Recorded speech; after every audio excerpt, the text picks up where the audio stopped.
এরপরের প্রশ্ন হলো, আমি পশ্চিমবঙ্গের বাসিন্দা। পশ্চিমবঙ্গে রাজ্য সরকারের সাম্প্রতিক আইন অনুযায়ী সনদ ছাড়া পশু জবাই করা যাবে না। সনদ পেতে হলে প্রমাণ করতে হবে পশুর বয়স ১৪ বছরের বেশি এবং তা কাজ বা প্রজননের উপযোগী নয়, অথবা বয়স, আঘাত, বিকলাঙ্গতা বা অনিরাময়যোগ্য রোগে স্থায়ীভাবে অক্ষম। এই সনদ পৌরসভার চেয়ারম্যান, পঞ্চায়েত সভাপতির সঙ্গে সরকারি পশু চিকিৎসক যৌথভাবে দিতে হয়। এত কিছু মেনে কোরবানি করা আসলে সম্ভব নয়। সম্ভব হলেও নানাভাবে হয়রানির শিকার হওয়ার আশঙ্কা আছে। এমতো পরিস্থিতিতে আমাদের কিভাবে কোরবানি করতে পারি আমরা?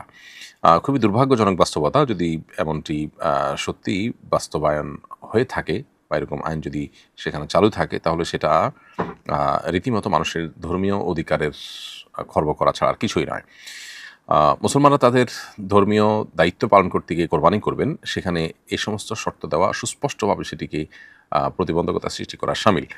আ পৃথিবীতে যে সমস্ত দেশগুলো গোশত রপ্তানিতে শীর্ষে, আমি জানি ভারত সেই দেশগুলোর অন্যতম।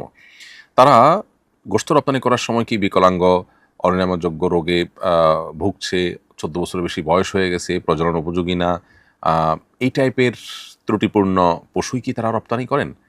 যদি উত্তর হ্যাঁ হয়, তাহলে সেক্ষেত্রে তাদের সেটা স্পষ্ট করা উচিত। আর না হলে এই কপটতা এবং এই ভণ্ডামি ছাড়া উচিত। আর যদি তারা এমনটি না করে থাকেন, তাহলে সেক্ষেত্রে কোরবানির বেলায় এই আইন করার মানে হলো কোরবানিকে আ বন্ধ করার চেষ্টা করা এবং কোরবানি করার যে আপনার ধর্মীয় অধিকার আছে সাধারণ মানুষের, সেটাকে বন্ধ করার চেষ্টা করা। সন্দেহাতীতভাবে এটি চরম অন্যায় এবং জঘন্য কাজ।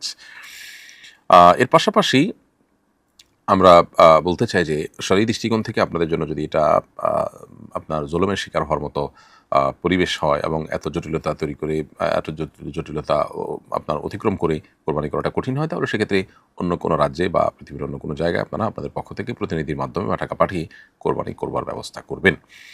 ইনশাআল্লাহ তাতে আপনাদের কোরবানি আদায় হয়ে যাবে। আল্লাহ তাআলা আপনাদেরকে জুলুম থেকে উত্তরণের পথ খুঁজে পাওয়ার তৌফিক দান করুন এবং জালিমদেরকে আল্লাহ রাব্বুল আলামিন হয় হেদায়েত দান করুন, না হলে তাদের জুলুমের অবসান করে দিন। এরপরের প্রশ্ন হলো, কোরবানি পশু কেনার ক্ষেত্রে কোন রঙের পশু কিনলে ভালো হবে? রাসূল করিম সাল্লাল্লাহু আলাইহি ওয়াসাল্লাম বিশেষ কোনো রঙের পশু পছন্দ করতেন কিনা? উত্তর হলো যে কোরবানি পশু কেনার ক্ষেত্রে বিশেষ কোনো রঙের পশু কোরবানি করা উত্তম এমনটি সাব্যস্ত হয়নি। বরং যে কোনো রঙের পশুই আমরা কোরবানি করতে পারি। সকল রঙের পশুই আল্লাহ রাব্বুল আলামিনের সৃষ্টি এবং সকল রঙই আল্লাহ তাআলার সৃষ্টি।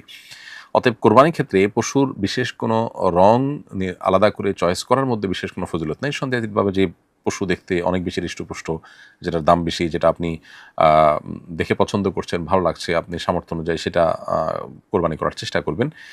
আ রঙের ক্ষেত্রে কোনো প্রকার তারতম্য বা আপনার ভিন্নতার কারণে, শুধু রঙের ক্ষেত্রে ভিন্নতার কারণে সওয়াব বা ফজিলতের মধ্যে ভিন্নতা হবে না।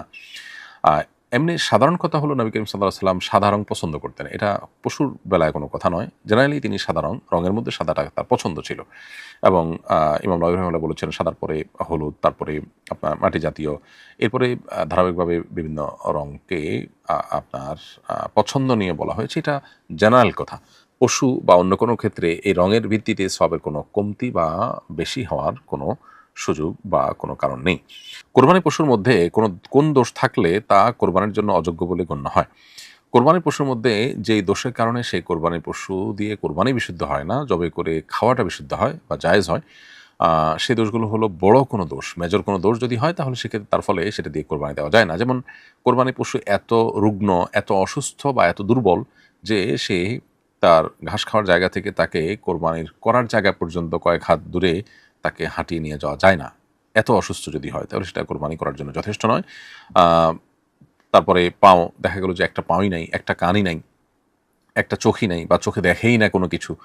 এই লেভেলের সমস্যা যদি হয়, শিং একদম গোড়া থেকে ভেঙে গেছে, এরকম যদি সমস্যা হয়, তাহলে সেক্ষেত্রে সেটা দিয়ে কোরবানি করলে কোরবানি বিশুদ্ধ হবে না, বরং সেটি এমনিতে জবাই করে খাওয়া যাবে। এছাড়া কোরবানি পশুর আ নির্দিষ্ট বয়স হতে হবে এবং নির্দিষ্ট ক্যাটেগরির পশু হইতে হবে। গরু, ছাগল, ভেড়া, দুম্বা এবং ওঁট এবং মহিষ, এই পশুগুলোর মধ্যে কোরবানি বিশুদ্ধ হবে। এই ক্যাটেগরির বাইরের অন্য পশু দিয়ে কোরবানি করলে কোরবানি হবে না।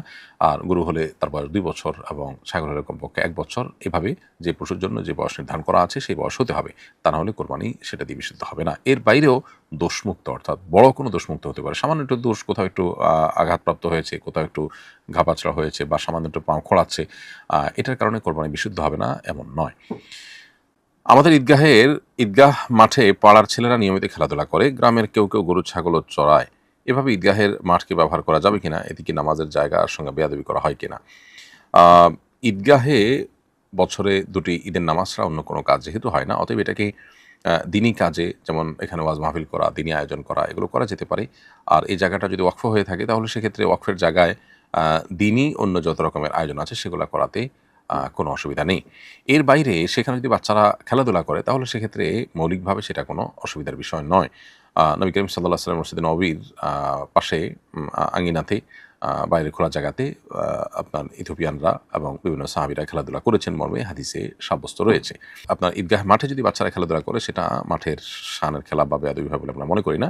আর ২-৪ টা গরু যদি কোনো কারণে চড়ে বা হয়, আপনার কেউ চড়ায়, তাহলেও সেক্ষেত্রে বেয়াদবি হলে আমরা মনে করি না। তবে গরুর বাজার যদি বসানো হয় ঈদগাহ মাঠে, অথবা এমন কিছু করা হয় যেখানে আসলে ওই জায়গাটা নাপাক দিয়ে পরিপূর্ণ হবে, তাহলে সেটা অবশ্যই অসম্মানজনক হবে এবং সেটা না করা উচিত। বিশেষ করে ঈদগাহ এটা ঈদের নামাজ পড়ার জায়গা, সেই জায়গা থেকে এই জায়গাতে যা তা করা উচিত নয়।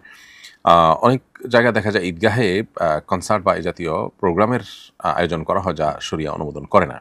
তো সেরকম বিষয় থেকেও ঈদগাহকে যথাসম্ভব পবিত্র বা আপনার মুক্ত রাখা উচিত।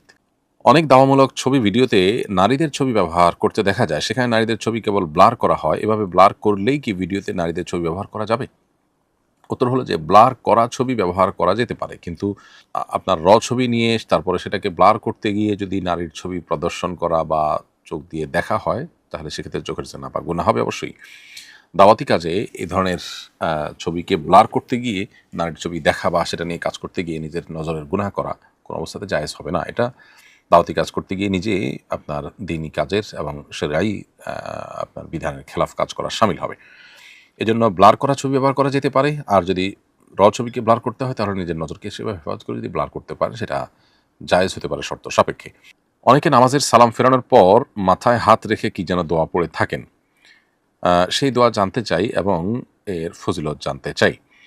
নামাজের সালাম ফেরানোর পর নবী করিম সাল্লাল্লাহু আলাইহি ওয়াসাল্লাম থেকে ৩ বার ইস্তেগফার, আস্তাগফিরুল্লাহ, আস্তাগফিরুল্লাহ, আস্তাগফিরুল্লাহ পড়ার কথা জানা যায়।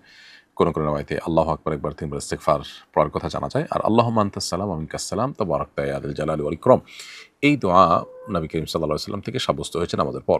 নামাজের পর মাথায় হাত রেখে বিশেষ কোনো দোয়া পাঠের কথা সুন্নাহ দ্বারা সাব্যস্ত নয় বা এরকম কোনো সুন্নাহ মাসনুন কোনো আমল নেই। আস সুন্নাহ ফাউন্ডেশন, উম্মার স্বার্থে সুন্নাহর সাথে।